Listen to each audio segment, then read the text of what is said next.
mes amis, bonjour mes frères et sœurs, j'espère que vous allez tous bien. Aujourd'hui, nous allons parler du temple de Jérusalem, le temple de l'Ancienne Alliance.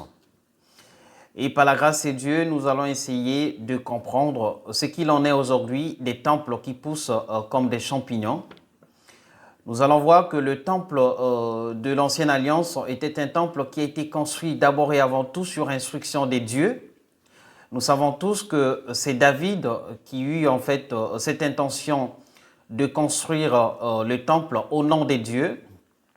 Mais Dieu, dans sa souveraineté, décida donc que ce soit le fils de David, donc un fils qui est sorti de ses entrailles, Salomon, qui construisit donc ce temple. Alors, vous comprendrez que le temple à l'époque, donc dans l'Ancienne Alliance, c'était un lieu sacré, un lieu où résidait Dieu, puisque l'arche de l'Alliance était placée au cœur même du temple. Et nous savons tous, lecteurs de la Bible, que le souverain sacrificateur avait droit de rentrer dans le temple une fois dans l'année, puis offrir donc des sacrifices d'expiation et demander donc le pardon des péchés du peuple à Dieu. Nous savons tous quand le souverain sacrificateur y rentrait, et si avant de rentrer dans le lieu très saint, qui n'avait pas lui-même fait sa purification et donc sanctifié sa vie, il y restait, vous savez comment il rentrait, avec une chaîne attachée à un de ses pieds. Donc au cas où il restait, on le tirait parce que personne n'avait droit d'y rentrer. Donc vous voyez que le temple était un lieu très sacré et donc il était subdivisé en trois parties. Il y avait la première partie où tout le monde avait accès, qu'on appelait le parvis, donc tout le monde pouvait y accéder. Il y avait le lieu saint qui était destiné aux sacrificateurs, donc tout ce qui était appelé au service et donc à l'œuvre du culte, si vous voulez. Et il y avait le lieu très saint. Donc, nous allons lire comment est-ce que Dieu a donné l'instruction à Salomon. Et vous allez voir les détails, bien-aimés, de la construction de ce qu'on appelait à l'époque temple de Dieu qui a été dédié à Dieu. Il y a des détails et même des mesures qui ont été données à Salomon, qu'il a respecté exactement ce que Dieu lui a demandé. Donc, sans tarder, nous allons lire un premier verset. Donc, le titre même, c'est « Construction du temple ». Dans 1 Roi 6, on va lire tout le chapitre pour que vous compreniez quelle était l'importance du temple. Et nous allons comparer aujourd'hui avec les temples qu'on nous présente comme temples aujourd'hui. Il y en a qui sont devenus des monuments historiques, donc qui n'ont rien à voir avec Dieu. Et nous allons essayer de comprendre, en tant que chrétiens aujourd'hui, avons-nous besoin d'un lieu de culte? Avons-nous besoin d'un temple pour pouvoir prier, pour lever nos prières au Seigneur? Lisons d'abord, bien-aimés. Ce fut la 480e année après la sortie des enfants d'Israël du pays d'Égypte que Salomon bâtit la maison à l'Éternel. La 4e année de son règne sur Israël, au mois de Zif, ou de Ziv, qui est le second mois, la maison que le roi Salomon bâtit à l'Éternel avait 60 coudées de longueur, 20 de largeur et 30 de hauteur. Vous voyez qu'il y a des détails dans la construction du temple de Dieu. Le portique devant le temple de la maison avait 20 coudées de longueur, répondant à la largeur de la maison et 10 coudées de profondeur sur la face de la maison. Le roi fit à la maison des fenêtres solidement grillées. Il bâtit contre le mur de la maison des étages circulaires qui entouraient les murs de la maison, le temple et le sanctuaire, et il fut des chambres latérales tout autour.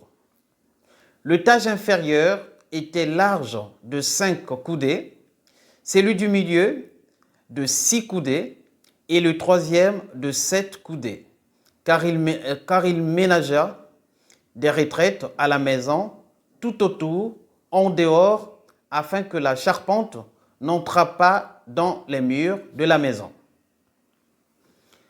Lorsqu'on bâtit la maison, on se servit des pierres toutes taillées, et ni marteau, ni hache, ni aucun instrument de fer ne furent entendus dans la maison pendant qu'on la construisait.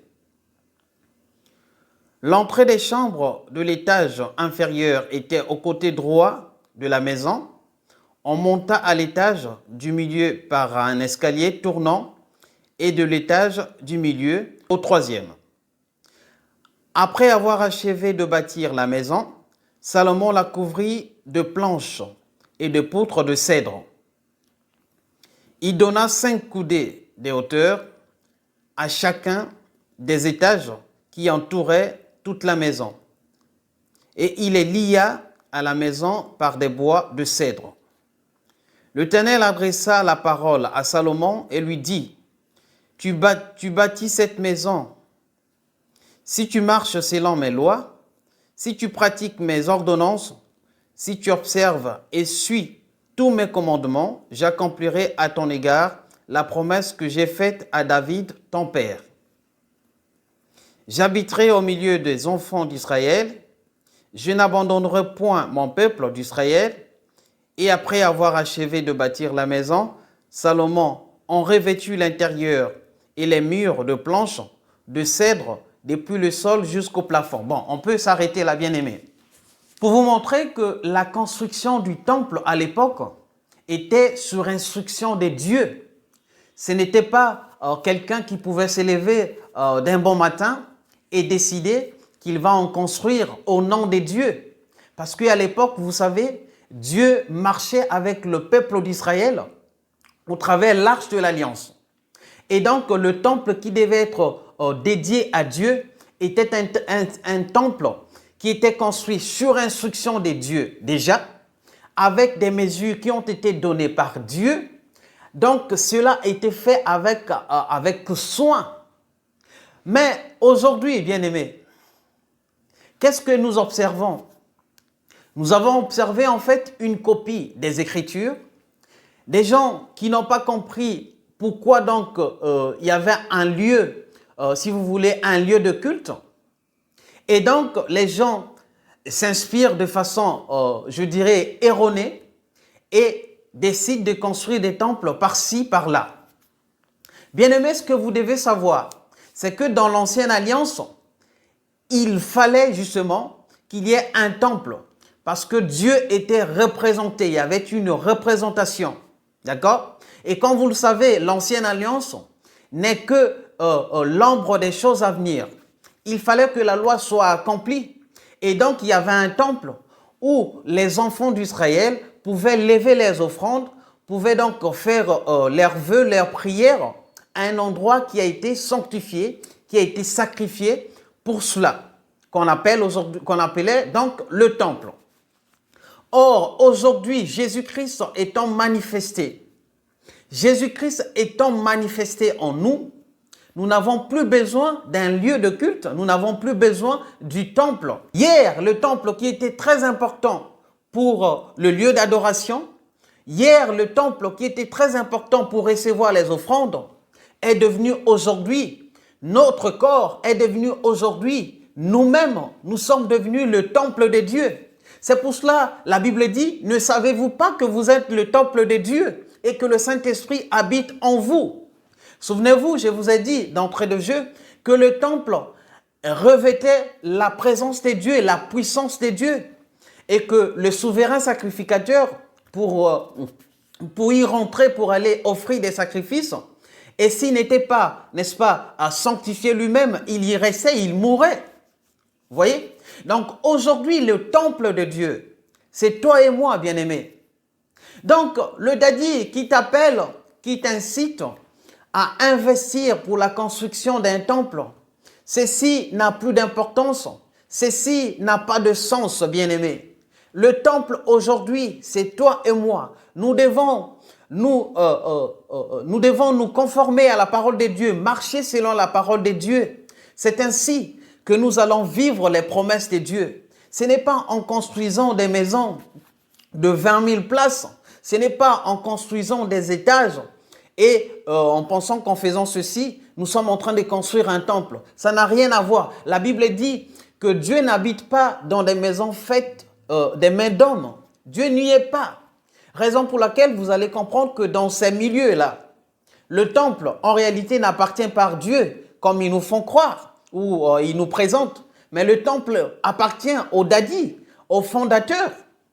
Vous voyez comment ça se passe dans ces églises-là, où c'est lui qui a soi-disant reçu la vision, donc va léguer effectivement le temple à sa femme ou à son enfant, sans instruction de Dieu, tout en sachant que bien évidemment, oui, l'enfant peut succéder à son père, mais si ceci est la volonté de Dieu. Je ne suis pas en train de dire que forcément, ça doit être une autre personne qui doit succéder en fait à la personne qui a eu la vision. Mais je veux simplement vous faire comprendre le caractère, si vous voulez, divin en fait de la succession. Il faudrait que ce soit quelqu'un qui a été, si vous voulez, choisi par Dieu, comme nous venons de le voir entre David et Salomon. La Bible dit que Dieu a décidé que Salomon succède donc à David et donc c'est lui qui devait construire le temple pour Dieu. Donc, les temples que vous voyez aujourd'hui pousser comme des champignons n'ont pas un caractère divin. Le temple aujourd'hui, c'est toi et moi, bien-aimés. Nous devons, comme je l'ai dit dans des vidéos précédentes, nous devons nous efforcer à marcher selon la parole de Dieu en respectant les recommandations de Dieu et c'est ainsi que nous allons vivre la vie chrétienne. C'est pour cela il a dit, quand tu veux prier, bien-aimé, rentre dans ta chambre. Il ne te dit pas, rends-toi dans le temple comme faisaient les anciens, comme faisait Anne à l'époque pour prier. Il fallait qu'elle se rende au temple, aller plaider la faveur de Dieu pour qu'elle ait un enfant. Mais aujourd'hui, bien-aimé, partout où tu es, tu peux implorer Dieu. Il écoute. Il a dit, je serai avec vous jusqu'à la fin des temps. Réveille-toi, oh, toi qui es attaché au temple, toi qui es attaché au culte. Nous parlerons également du culte. Vous savez, le culte, c'était, si vous voulez, une recommandation, une ordonnance qui a été donnée par Dieu. Le culte, tel que vous le faites aujourd'hui, ne reflète pas, si vous voulez, ne répond pas, si vous voulez, au principe de la foi. Donc, tout ce que vous voyez aujourd'hui, la représentation des églises et tout ça, c'est une fausse interprétation. Le temple de Dieu, au temps ancien, nous avons vu comment il a été subdivisé. Et donc, chaque partie avait un rôle. Qu'en est-il des temples aujourd'hui? La Bible est claire. Nous devons sortir de cette mentalité. Sortez de cette mentalité chrétienne. Cherchez le Seigneur par vous-même. Le temple aujourd'hui n'a plus d'importance. Ce qui compte, c'est sa foi. C'est sa détermination. Ce qui compte aujourd'hui, bien-aimé, c'est ta foi, ta façon de t'approcher du Seigneur. Ce n'est pas, en fait, si vous voulez, l'attitude aujourd'hui qui compte dans la foi. Mais c'est la manière, si vous voulez, la manière d'appliquer, de pratiquer sa foi. C'est ça qui compte dans la vie chrétienne. J'espère que par ces quelques mots, j'ai pu, en fait, réveiller la conscience de quelqu'un. Je vous retrouve très bientôt. Que le Seigneur vous bénisse.